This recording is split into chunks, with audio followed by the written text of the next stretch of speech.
মেয়ের মৃত্যুর শোকে কাঁদতে কাঁদতে মা লোপা কায়সার বলেন, লিভারের সমস্যার কারণে আইসিইউতে ভর্তি করা হয়, সাথে সাথে মেয়ে কারিনা কায়সারকে শুধু ঘুমের ওষুধ দেওয়া হতো। একটা কথাও আমাদের সাথে বলতে পারে নাই বলেও জানান মা লোপা কায়সার।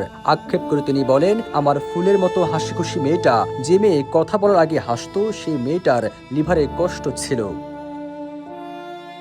জনপ্রিয় কন্টেন্ট ক্রিয়েটর ও অভিনেত্রী কারিনা কায়সারের মরদেহ দেশে আনা নিয়ে এখনও অনিশ্চয়তার মধ্যে রয়েছে তার পরিবার।